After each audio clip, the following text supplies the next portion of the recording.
For weeks Good now, morning. the Democratic Party has said that President Trump needed to reopen the government in order to then allow negotiations on border security. As you know, the government's now open. You said on Friday that, quote, everybody should work to keep the government open. How far do you think Democrats should go to be willing to give President Trump at least some money for border security, including money for a fence or a wall as part of negotiations? Well, as you know, Jake, the Democrats have made clear that they're willing to negotiate on investing in additional funds for border security. In fact, they did that in the legislation that they passed earlier this month. I think the difference here is the focus. We have 1,994 miles of border, of southern border. There are already 654 miles that have some sort of barrier structure, fencing usually. What Democrats oppose is a concrete wall or any kind of barrier that reaches across the entire border.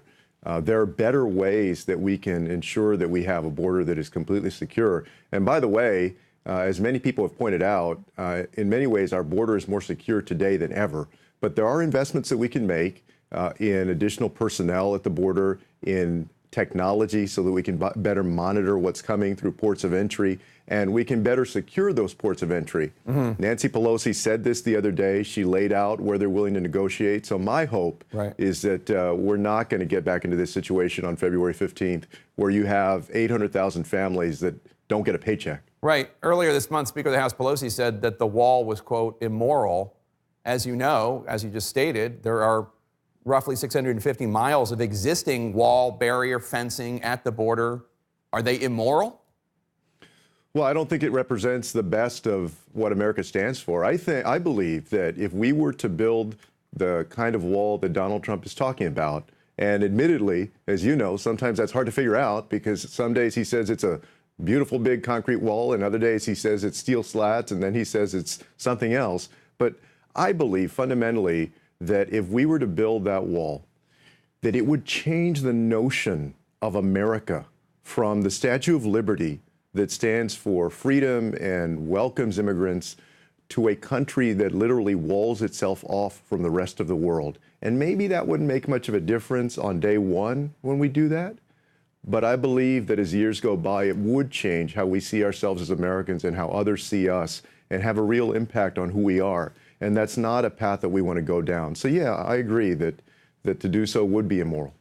I don't want to spend the whole time talking about the wall, but if there are already 654 miles of barrier fencing wall, why would adding 100 miles more change the notion of this nation any more than, I mean, we already have that. Why would adding any more change who we are? No, I would say two things. Number one, that 654 miles was built out some time ago, and that was built out when the technology to be able to monitor what is happening at the border was not what it is today. In other words, that's an old style of doing things, and we have a more effective way without that kind of barrier to do it.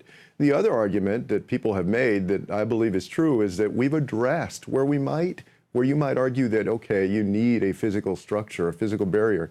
Well, that was addressed in those 654 miles, and that's not the case for the rest. Let's move on to your presidential campaign. You have laid out a very ambitious agenda. It includes a Green New Deal. It includes Medicare for all. Obviously, you'll need to raise revenue to fund some of these priorities. If you were elected president, would you undo the Republican tax cut law and raise the corporate tax rate back up from 21% to 35%? I absolutely would look at undoing the tax cuts that benefited the super wealthy and benefited corporations. We also, as you know, Jake, we're going to have to look at other things, other ways of raising revenue. But I have said very clearly that I believe that it's worth it. I believe that in this nation, the wealthiest nation on earth, there is no reason that anybody should go without health care when they need it. And I'm under no illusion that that's going to be easy.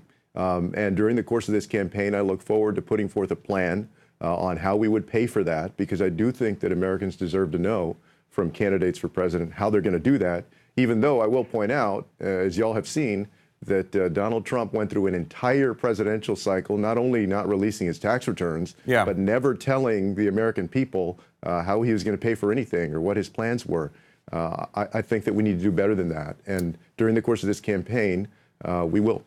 You said earlier this month that you want top earners to pay more in taxes, and you pointed to the top marginal tax rate during World War II. It used to be 94%, the marginal tax rate. Just to clarify for people, that's not 94% of the income tax. It's the top rate, the top amount that Thank individuals. you for pointing that well, out. I just want to make sure people understand that. I mean, you have to point that out because people often make that mistake. They think, well, if somebody's making $5 million suddenly, or $10 million or 50, they're suddenly going to, all of their income is going to get taxed at. That is not true. That's a marginal tax rate. But would you top tax rate. Would you support it, raising it to the top marginal tax rate to that level, more than 90%? I would say this, that I support raising it. I think that we would have to negotiate on where that goes. I also think that it was very telling that after Alejandra Ocasio-Cortez mentioned the idea that perhaps the marginal tax rate could be as high as 70%, because it used to be, in fact, if you think about it, Donald Trump often says that he wants to make America great again, which means we want to go backward.